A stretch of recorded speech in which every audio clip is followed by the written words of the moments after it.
Сәлеметсіңдер ме балалар, бүгін бізде қазақ тілі сабағы 2-ші сынып 123-ші сабақ дара және күрделі сын есім. 9-шы жаттығу. Мәтінді тыңда. Қазіргі кезде ғарышты игеру жылдам алға басып келеді. Аз ғана уақытта жер төңірегіне 2000-ға жуық жасанды серік ұшырылды. Жердің жасанды серіктері халық шаруашылығына үлкен қызмет көрсетеді. Ғарыштан түсірілген суреттер ауа райын болжауға мүмкіндік береді. Жасанды серіктер арқылы телехабарлар таратылады. Алыс жерлермен радио, телефон байланыстары жүргізіледі. Көптеген елдердің ғарыш кемелері біздің республикамыздағы Байқоңыр ғарыш айлағынан ұшырылады. Балалар, тыңдаған мәтін мазмұны бойынша өз ойыңды айт. Балалар, демек, бізге қойылып жатқан жасанды жер серіктері бізге қажет екен. Энциклопедиядан Байқоңыр ғарыш айлағы туралы біліп ал. Қарамен жазылған сөздер сын есімнің қай түріне жатады? Яғни бізде мәтінде үлкен және алыс деген қарамен жазылған сын есімдер берілген. Бұл сын есімдер бізде дара сын есімге жатады, себебі бір ғана сөзден жасалып тұр. Балалар, энциклопедиядан алынған Байқоңыр ғарыш айлағы туралы мәліметке назар аударыңдар. Байқоңыр Қызылорда облысы Қармақшы ауданының аумағында орналасқан ғарыш алаңы. Іргесі 1955 жылы қаланған. Байқоңырдың ұшу трассасы Арал теңізінен Камчатка түбегіне дейін созылып жатыр.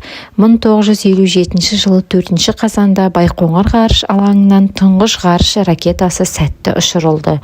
Ол дүние жүзіндегі ең бірінші жердің жасанды серігін орбитаға шығарды. Байқоңыр әлемдегі ең ірі жер беті ғылыми ғарыш полигоны болып табылады. Байқоңырдан 1961 жылы 12 сәуірде адамзат тарихында тұңғыш рет Юрий Алексеевич Гагарин Восток ғарыш кемесімен аттанды. Байқоңыр одан кейін де ғарыш кеңістігін игеруде көптеген жаңашыл бастамалардың старттық орнына айналды. 10-шы жаттығу. Сендер ғарыш айлағына бардыңдар. Ғарышқа ұшқалы жатқан ғарышкермен кездестіңдер. Ғарышкерге қандай сұрақ қояр едіңдер? Бірің ғарышкер, бірің тілші болып, бір-біріңмен сұхбаттасыңдар. Ғарышкер болу қиын ба? Жоқ, егер сен оны бала кезден армандап, сенің сүйікті ісің болса, қиын емес. Ғарышқа ұшқанда қорқыныш сезімі болады ма? Жоқ, бұл менің сүйіп жасайтын жұмысым. Ғарышкер болу үшін не істеу керек? Ең алдымен оны жүрегіммен қалап армандау керек және сабақты жақсы оқу керек. Сұхбатыңызға рахмет. Сапарыңыз сәтті болсын. 11-ші жаттығу. Берілген сын есімдерді қатыстырып сөйлем құрап жаз. Қызыл ала, жасыл, сары ала, көк ала. Сын есімдердің астынсыз, дара, күрделі екенін айт. Менің әпкем маған қызыл ала көйлек сыйлады.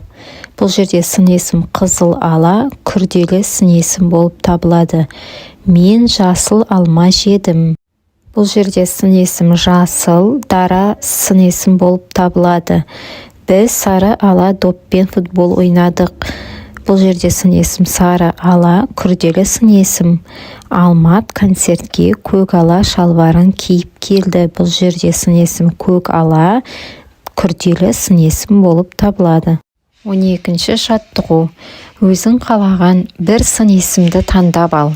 Сол сын есім туралы жоспар бойынша әңгімеле.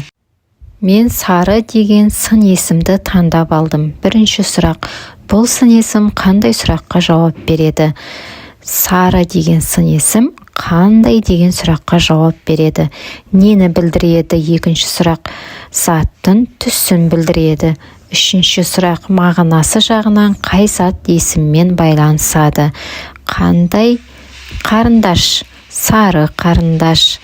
Қандай дәптер? Сары дәптер деген сияқты тағы да басқа сөздермен байланысады. Төртінші сұрақ. Дара ма әлде күрделі ме? Сары деген сын есім дара сын есім болып табылады. 13-ші жаттығу. Сурет бойынша сын есімдерді қатыстырып, мәтін құрастырып жаз. Алмат ғарышқа ұшуды көп армандайды. Ол бір күні қиялға беріліп, көк аспанда ұшып жүргенін елестетті. Ғарыштағы жұлдыздар қызғылт түстеніп жанып тұр екен. Ал күн болса өзі ойлағаннан да үлкен екен.